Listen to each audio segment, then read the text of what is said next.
I almost shit myself. That's cool. Is Gus coming? Is Gus in? Back, yeah. Okay. He's staggering around the backyard somewhere. Oh, Oh, damn. oh gosh, I missed that. Winter storm warning. I mean, all the fucking time. All God the damn time. it. My Patuki. So I'm number 1. There we go. That's you. That's you. That's your mute. This is your mic. This is your headphone. That's your mute. Oh, yeah. That felt good. Ow, Gus. Wow. His ears are very sharp. Yeah, that was very His flappy ears. It's flappy. Episode 15. Look at that. Holy shit. Yeah. Holy shit. Scroll down that motherfucker. Oh, I love this. Yeah. But Getting organized. See how the thing Getting wasn't working? so organized.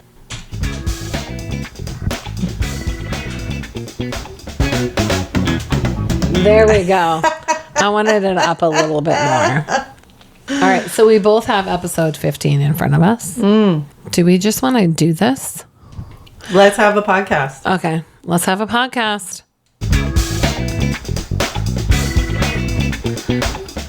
I'm getting down with it. It's my jam. Hello. Hi. And welcome.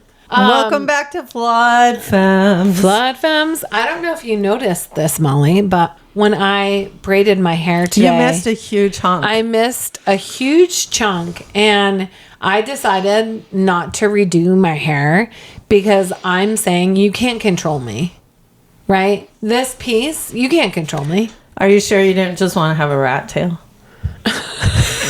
So disgusting. So disgusting. So today's episode 15. The big You have 2 braids, and that one chunk of hair is in the middle. That is correct. So it is a rat tail. Oh God, Molly, it is not. Stop saying rat tail. It's like a creepy. No, instead, I'm like, you can't control me. Okay. Ain't none of your business. So today we're going to be talking about female in full bloom rage. Rage. And I was singing Rage Against the Machine before we started. It's a good time. But I won't do it now. That's another podcast. It is called If You Think I'm Angry, You Should Hear My Thoughts. So this is not hormones. It's a reckoning. It's a reckoning. We are all set. But before we kind of get into it, because we're going to get into it, first and foremost, we just wanted to validate the rage that people are experiencing, not romanticize suffering. So if there are people having severe mood changes, suicidal ideation, or major personality shifts, 100% you need to seek medical attention. I feel like we have We disclaim definitely seek medical attention frequently. Oh my God. So you should all the too. time. You should. I mean, it's seek kind of a good the time. attention. It might be the only way for a woman over 50 to get attention. Over 40. Over No, 40. yes, but mental health is tough, especially as you're aging. As a woman, so much changes. 100%. The question is this rage or revelation? Right? And so when... Okay, B, lay it on us. When we were doing some research on this topic, one of the things, so this is a rapid fire. If you answer yes to any of these things, if you're like, yeah, all the time, then this is for you. Do you snap at your partner over dishwasher loading? Look, that is a really tense subject. Listen, it happens. Do you fantasize about living alone? Or do everything you can to make that happen? Everything you can. Do you cry and yell in the same hour? Oh, interesting. I don't have feelings anymore, so... Yeah, I mean, we're often but- dead inside, but yeah. when we're not, do we cry and laugh in the same hour? Do we have zero tolerance for small talk? Oh, yeah. Yeah. Do we want to burn down our to-do list and possible our marriages. So is it hormones? Is it burnout? Is it boundaries? Is it all of the above? So many women are experiencing, and they are shocked by the intensity of their anger at this phase in life. Well, it's not okay for women to be mad. Ever. And there's a whole lot right now about just smile. Oh, yeah, with telling women to smile. Smile. And then there's also one of my favorite Instagrams. Do I want to say Instagrams? It was a news show, but it was a clip. I believe it was from CNN, and they were sitting around a table. Oh, is it real? Not an account? Yes, this is 100% real. And they were sitting. Real. It was unreal, not an account. You guys, it is real. It's not an account. Real. It's a real, and I'm sure it's attached to an account, because how else would I have seen it? But you just said it was CNN. Okay, we're doing it. We're moving on. It is a CNN clip, but I feel like someone else posted it. Okay. Yeah. All right. Yes. So it was a group of men and women sitting around, reporters. This one gentleman, when they were talking about the Epstein files, which is it's a whole rage situation. There's so many podcasts out there. If you want to find out some more about it, go for it. I suggest you avert your eyes as much as possible. Absolutely. Read with one eye closed. Anyways, it's the quick overview of the Epstein files is that it has to do with... They have to know. Although my daughter was kind of clueless. Well, it's about abusing sexually women, younger women. Girls. If you are under 18, you are technically a girl. Yes. There were boys too, but a global sex ring. Wherever you fall on this, there's so many people implicated, and wherever you fall on it is where you fall. But this one gentleman... I think everybody's like... assaulting children is bad. Everybody, I think everyone can agree on that. Yeah, I think everyone I've talked to has been able to agree on that. 100%. No matter what side of things you're on, you can agree that that's not good. And this gentleman was saying, okay, whatever, like just have your, opinion or whatever. And she was like, what the fuck is wrong with you? Like, we don't laugh like that. We don't talk like that. When we're talking about child rape and child abuse, how do we get down this rabbit hole? I don't know, but we're talking about rage. So I was wondering how far we could make it without the Epstein files coming up. I mean, they're just right now. So rageful. It's like... You're already pissy because you're Absolutely. in perimenopause 100%. Or menopause, or you're just a human being, and things are stressful right now. So you're being kind of pissy, and then every time you go to goof off for a couple of seconds, you are confronted by your worst nightmare. It's very upsetting, and so I feel like that's contributing to an individual and national narrative of rage. The 100%. fact that it feels completely impotent. The only whether person in it's jail not a Republican or Democrat an issue. It is the abuse of children. Period. It's full stop. Well, and it has a lot to do with money and power and how that's situated. And so, of course. So we're not here to talk about the Epstein files, but we do want to acknowledge that there's no way to ignore the fact that that's contributing. And many of us as women have experienced assault. I don't think I know any woman who hasn't experienced, our age. Our age? Yeah. No, doesn't exist. I mean, the 90s, think about... I remember I showed up to work at this kitchen... And the assistant manager, I didn't have a place to live yet, and I was going to get a hotel room or something like that. And the assistant manager was like, well, I stay at my girlfriend's house, and I stay at my girlfriend's house. You can stay. I have a little place down at the bottom of the mountain. You can stay there tonight until you figure it out. I thought you were going to say in the back of my closet. No, but it was the size of a closet. It's actually the smallest apartment I've ever been to. It was maybe 70 square feet. It just had a room with a bed and a kitchen. It used to be some kind of travel motel. Anyhow, I was like, this is great. Yeah. So first day at work. So I go and I'm sleeping there. And in the middle of the night, he crawls in bed with me and puts his hands up my shirt. And I was like, what the fuck is happening right now? And what did you do? And he was like, oh, I'm sorry. I had a couple drinks and I forgot you were in here. I thought I was with my fiance. He's like a grown man. I'm like 19, He's putting 18. His hands up your shirt and not realizing you're not his fiance.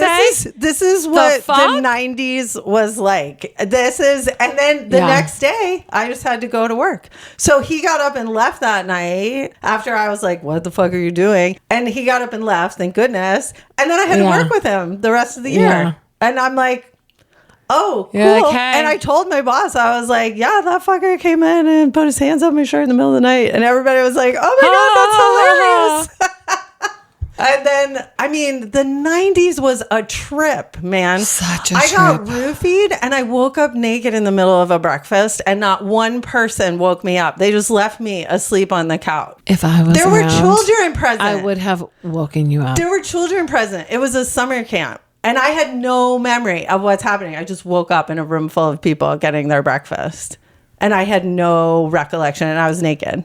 And but this was the 90s. This is what any normal woman walking around encountered. Well, I don't know about that. Okay, maybe not waking up naked in the middle of brunch, but someone did put a blanket over me, but everyone was silent. I mean, every single person in that room, not one person was like, oh, perhaps this is a woman, a 19-year-old woman who needs to be protected. That never came into the equation. Of course not. And I had to play it up. I had to stand up and take a bow. And I left the room to a standing ovation, which is lovely, but also the whole reason I was there is because I got roofied. I have no fucking idea what happened. God. And it is, but that's the culture that we live in. We can go into spaces and literally see a naked woman in the middle of breakfast and do nothing. Yeah. And that's what the Epstein's files are. There are so many people who saw what was happening and they just walked by. They just continued to get their breakfast. It's the most fucked up thing. Yeah.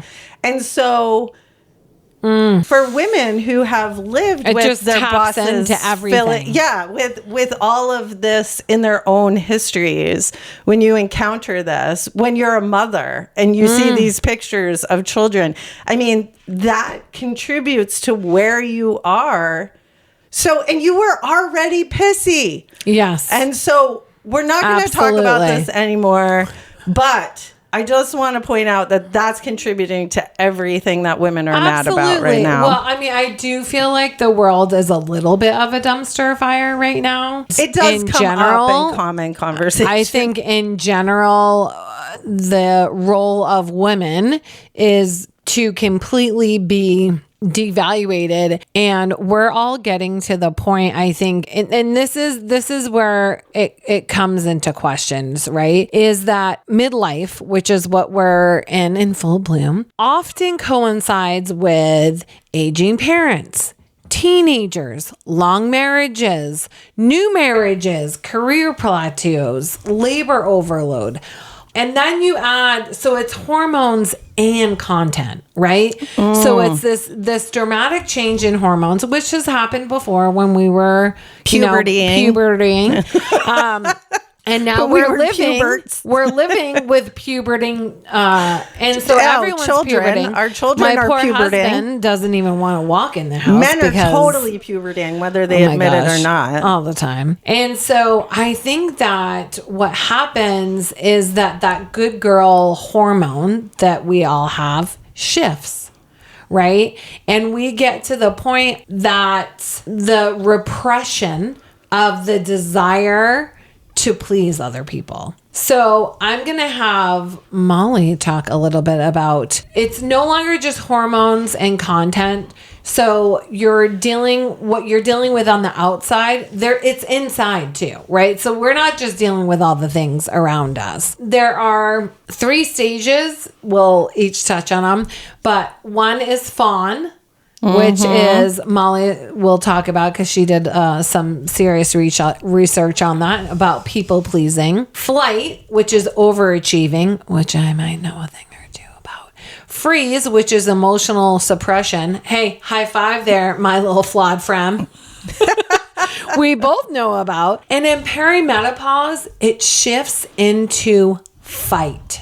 And it shows up in feeling like I'm done. I'm done.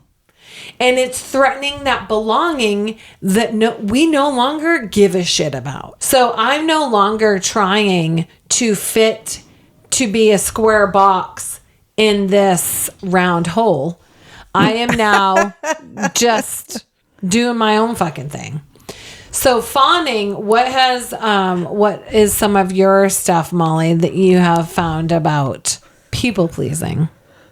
Well, I'm a super people pleaser because, I mean, some people, when you grow up in your family, you're not really aware of it, but the culture of your family can really train you to be a people pleaser. And recently I came across the book Fawning, subtitled Why the Need to Please Makes Us Lose Ourselves and How to Find Our Way Back. And it's written by Dr. Ingrid Clayton, who's a clinical psychologist, and she deals with trauma recovery, complex trauma. And I had never thought of fawning as a response to trauma. And so the normal F's were fight, flight, or freeze. Yes. Those are the normal ones. And fawning was only recently added, and this is definitely one of the resources that brought that into case. And it's really specifically almost always about women. Right. Not always, but yeah. Often. And the one of the examples that she uses is actually a woman who got away from a serial killer by sort of befriending him, and she had been sexually assaulted and all these things, and she kind of endeared herself to him and was eventually one of the only victims to get away. And one of the reasons I think we haven't talked about it for so long is that it is more associated with women. Right. And because we don't like to talk about things that are mainly women. Exactly.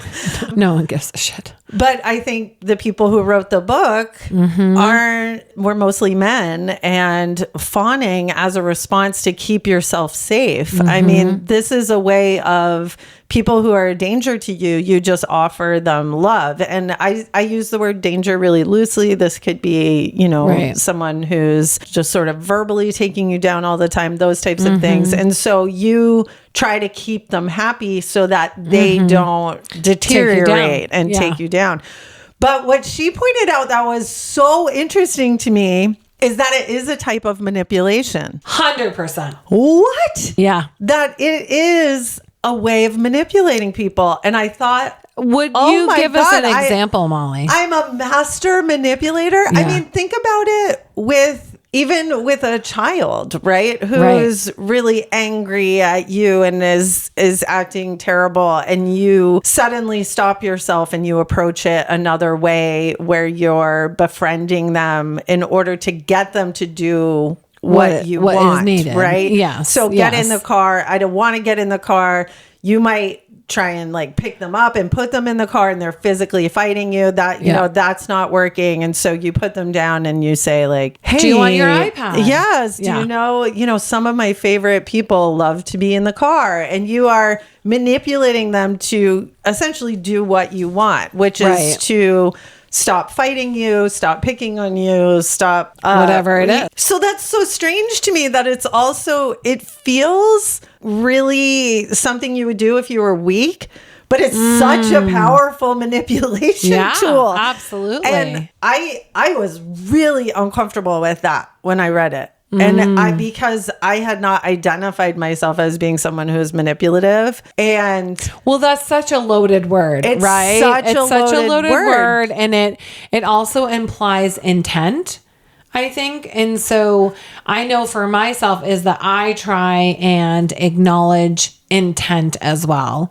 So I think that there could be a majority, I'm just generalizing, a majority of people pleasing that could be manipulative where there is no intent. It's just a natural. Well, there is intent. It's just not bad intent, right? You're trying to keep yourself safe, or you're trying to keep someone else safe. You're not thinking, I'm going to manipulate them into getting a new job or moving out. Like, or, I guess it's ill intent. Intent. Yes. So for me, when I encountered this very challenging concept of fawning, being manipulative, I had to, it created a lot of cognitive dissonance because I don't want to be a manipulative person. So that meant that I had to let go of controlling people's feelings. And it's really, really weird. When you see someone who's maybe spinning out, or maybe your kid is breaking down, and then all of a sudden this book made me realize, okay, my normal response, which might be anger or fawning, like fight to or try fawn, and control it, to try and control the situation. What if I didn't try and manipulate the outcome here? Right. And it blew my mind. I got to be honest with you. It blew my mind. Absolutely.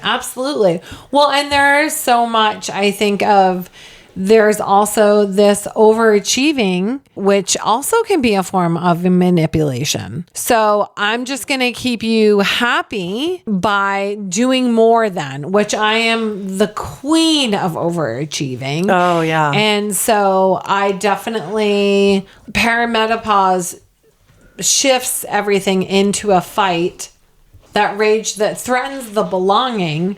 We no longer have that. Like, you hear a lot of people in perimenopause and menopause say, I have zero fucks to give. It's that lack of feeling you need to belong, that we don't have to do anything anymore, and that we're considered part of this invisible population, right? We're older white women. For the first time, we're starting to feel a little bit, just not the same, but a little bit of what other different ethnicities and genders have felt a lot of the time, not only invisible, but in rage.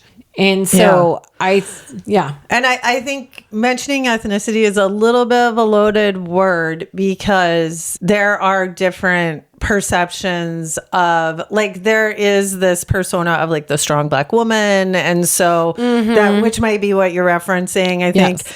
But at the same time, those are the women who are pointing out that the abuses in the Epstein file are historic, the same types of abusive that enslaved folks were experiencing over time. There may be some connection there to having had to step into a certain response. Right. And so like, for example, with the strong Black women, that invisibility of someone who is not maybe assertive, who might be an introverted Black woman, and I think that now in general, women, all females, are praised for being calm and flexible. Speaking of that, the Black women who have been interviewing people on the Epstein files are shredding them. They are ripping people apart. Pam Bondi, oh my God. And she and the ability to say, oh, listen, in my house, we follow the rules of the house. In this house, the rule is that you don't get to interrupt me. You wait until I'm finished. But again, that's overperforming, right? So those women have to overperform in order to be, I mean, absolutely. Like these, I don't understand how women ever got the reputation of being emotional. After all of the politics that I've seen over the past 15 years, 10 years, the men are screaming. They are crying. They are abusive. Right. I mean, whining. I can't believe it. And there are so many women who are so calm, just as you were saying. They're precise. I also find that also pisses me off, though, is that you have to be above board, so together that you're not losing your temper or anything like that to be heard, which is bullshit. Is that it doesn't matter how, in so many different circles, it doesn't matter how smart or well-spoken or anything like that you are. It matters. Do you smile? Are you pretty to look at? Are you what some people would consider thin? Otherwise, peace out, Cub Scout. It's so ridiculous. I can't even talk about it. So I teach and we have student evaluations, and there is tons of data that show that women are systematically across the board graded by students as less competent as men. And the same attributes in a man will be considered differently in a woman. So, for example, if a man is disorganized and slovenly and teaching their college level course, then people will attribute it to him being a genius. Yeah, or super smart. Whereas if a woman is disorganized and she's wears messy clothes, she's a mess. She doesn't have her shit together. Right. And she gets graded very poorly on that. Now, this is then exacerbated by race and weight. And so you're not only looking at gender, and of course, transgender folks get really nailed on this too. But I have to say that Black women get nailed on student evaluations, and the very same behaviors that if a man were performing, they will grade absolutely the lowest. And weight is a huge one. If you are a person that carries size, you will get way lower evals than skinny people. It's so messed up. It's for the stupidest shit too. It has nothing to do with course content most of the time. It has to do with whether or not they like you. And over again, these evaluations have been proven to be really biased. And it's an interesting microcosm of how we evaluate powerful women. But at the same time, women at this age are so amazingly effective because of their release of the fawning mechanism, their release of the need to be liked, the need to feel like they are satisfying the gaze of others. So, for example, I said this, and I think I told this story in a podcast that we didn't end up publishing because we said too much crazy shit. But one time I was working in a factory, and a man was following me out to lunch every day. And I was, again, really young. I think I might have been 20, maybe 22. I worked in a lot of factories when I was young. If you just have a high school education as a woman, your choices a lot of time get really limited. So I was working at a factory. I was putting the little headphones, the foam on the headphone ears. Yes. It's a very scintillating job. Very important. Very important. Factory work is actually really hard, but that was one of the more cushy ones that I had. But this man kept following me out to lunch. And I used to eat lunch down by the river. And then I basically just started eating inside at my workstation and never going into the break room or anything because this guy was following me. And then another girl my age started working there.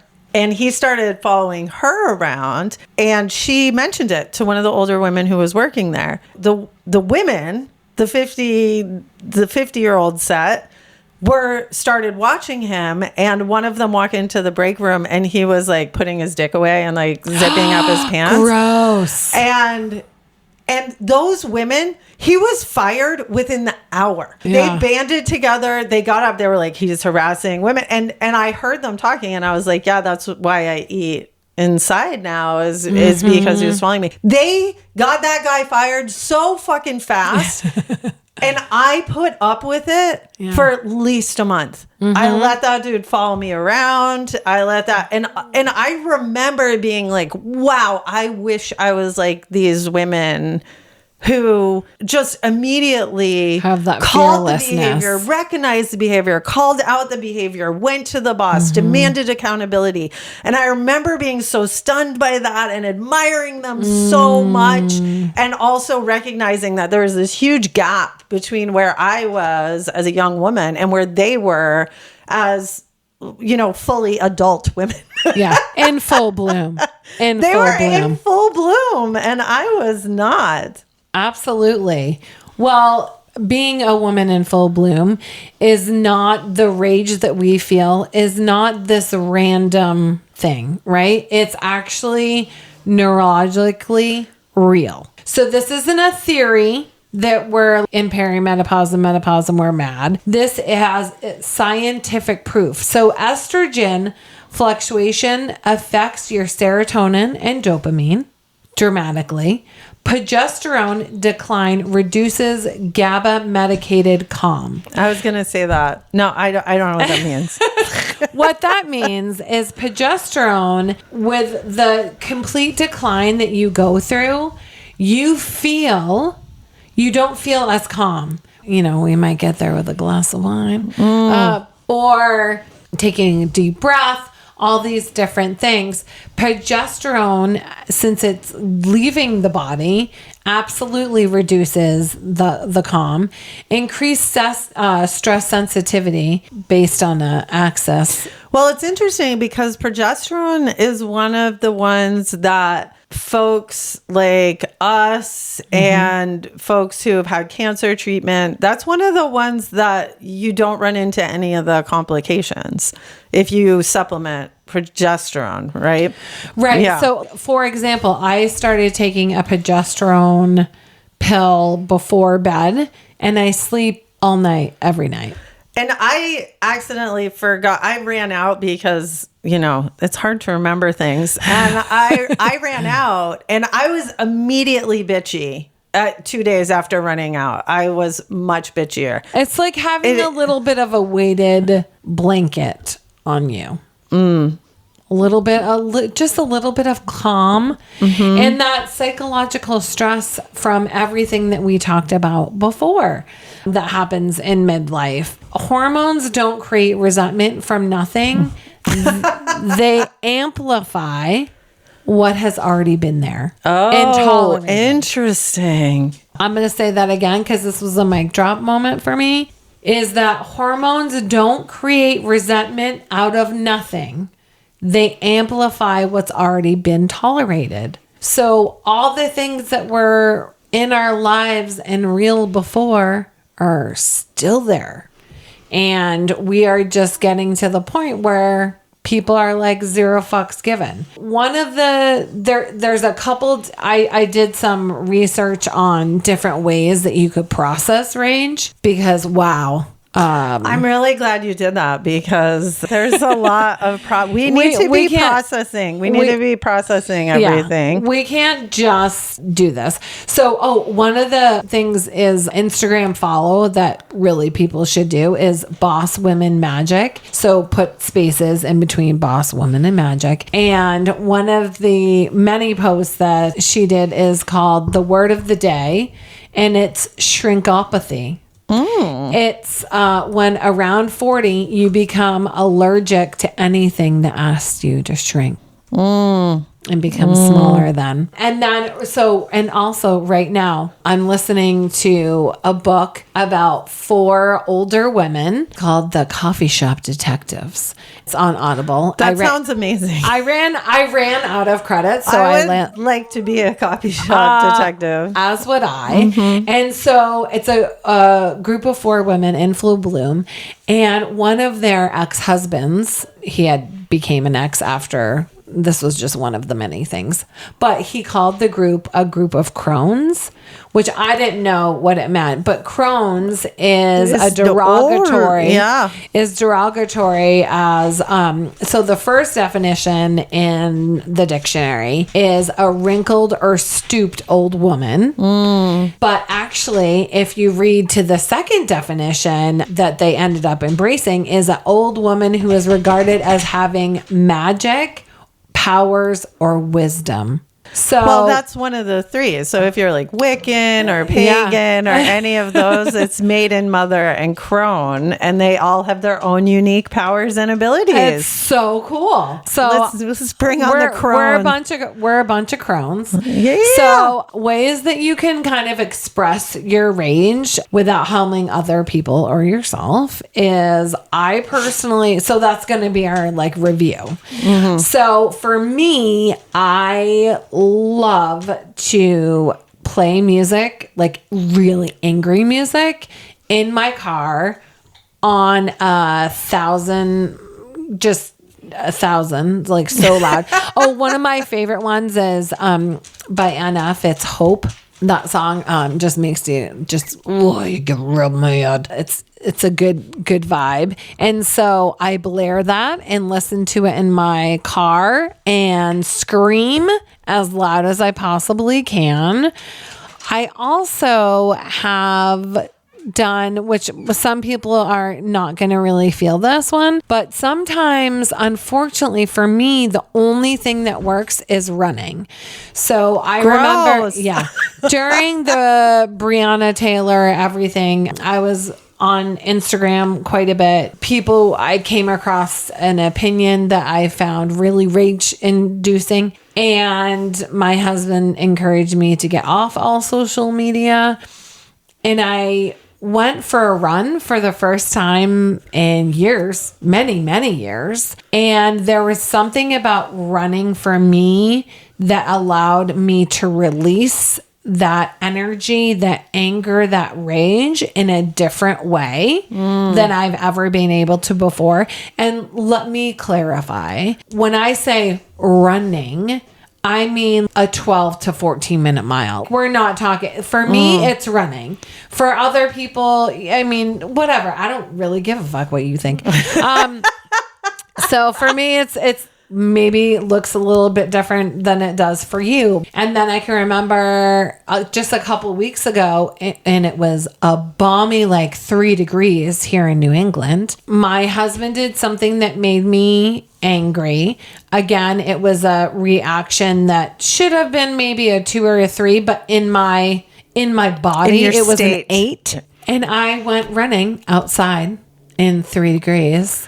That allowed me again to release this energy that I had inside of myself.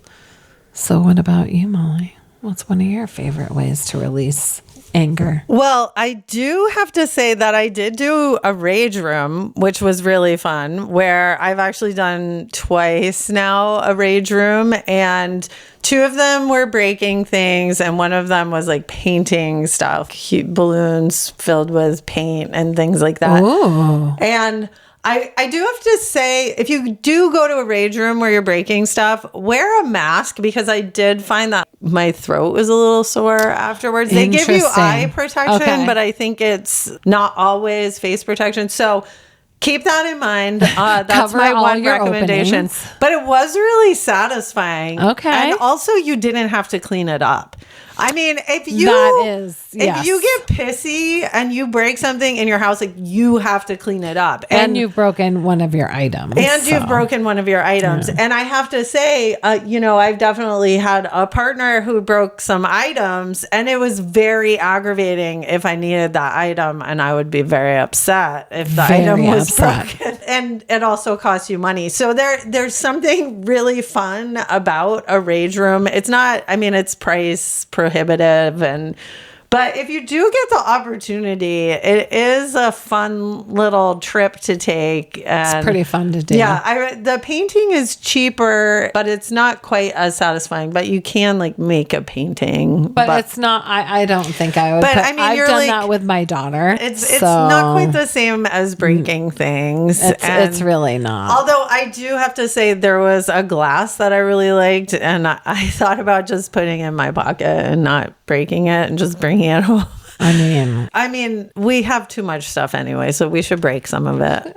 Who doesn't? Yeah, have and too it's much also, stuff? I also think that's one of the reasons I started playing rugby when I was younger is because there were, where can you feel powerful? Where can you use the strength of your body? Yep. And you played football. I mean, those full contact sports are Feels not real something fucking good. that women get to do All the time. So yeah. there are so for someone who's very, very chill and laid back, there are a couple of kind of really physical ways that are To kind of fun express to yourself. move. I mean, even if you just go to one rugby practice and make a donation, I guarantee you'll walk away feeling better. It's true. Absolutely.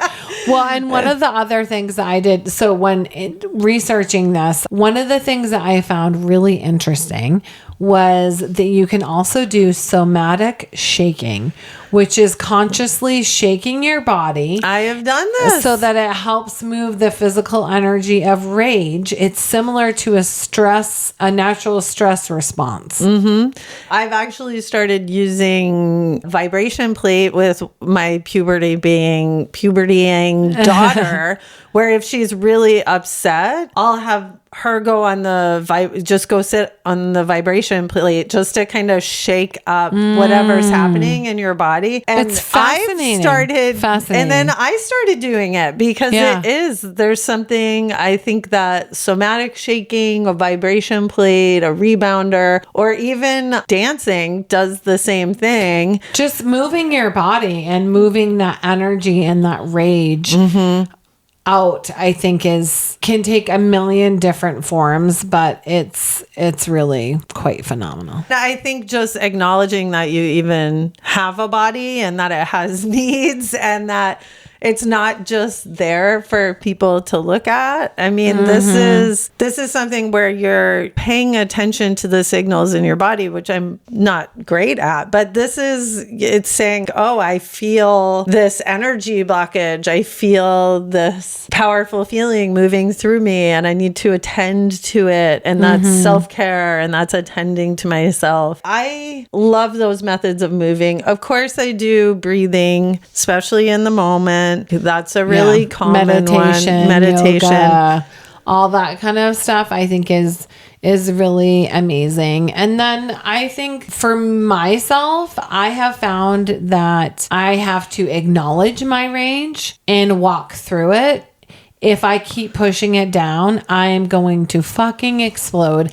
Especially, I used to be able to do that in the earlier days, especially when my daughter was younger. I can't do that anymore, successfully at least. So, yes. So I'm a huge proponent for doing that, expressing yourself, all your feelings. I think that's one of the beautiful things about being a woman in full bloom is that we're all in this together, and make sure to talk to a friend about your rage and what you're experiencing, because studies have shown that talking to another female or a friend is really incredibly helpful and helps us to process all of our emotions, especially rage.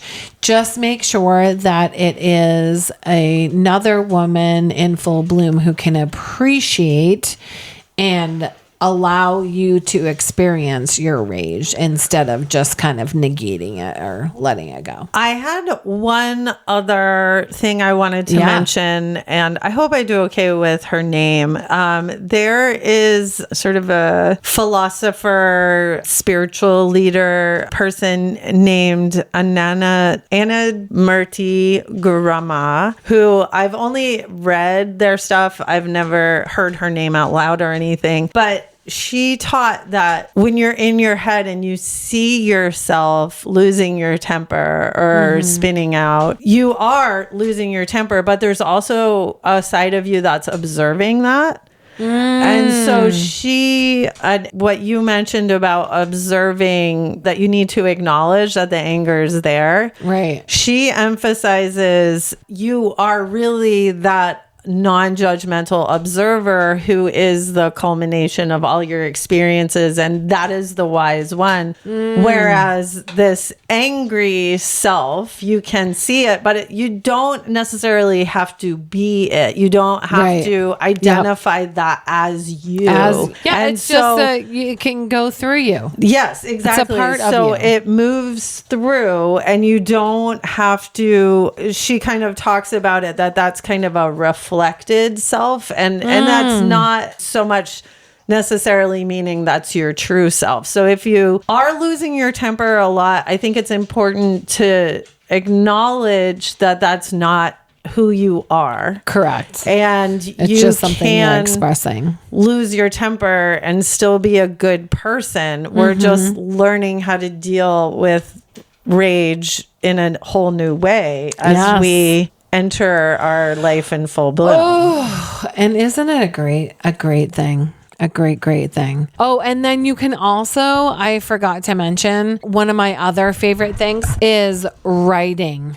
I love me writing of just a whole page full of 4-letter words. And then I love that. And then just it's really important not to edit yourself when you are rage writing. Don't do it. Do not do it. Well, oh my gosh. It's happened. Hopefully you're feeling less ragey. You think? You feel you are not alone in you your are not rage. alone. We see you. We identify appreciate with you. We and appreciate you. To you. And you know what? That was the wrong one. That was the wrong button, guys. But I want you to think about too that rage has a purpose, and that absolutely really are, thinking back to those women that I work with and so many other times like that there's so many times where women of this age are the hero in the story. Absolutely. And we get shit done. Yeah, Gus is cheering for us. He's in it. Let's He's with get us. it done today, guys. Yes. Let's do this. Let's do this. Oh, nope. Again, the wrong one, guys. Okay, third time's the charm. We're doing it. Don't forget today to be a fucking fabulous Flood Fam. Oh, do I do it then? Yeah. Okay. Thanks, Gus. Bye.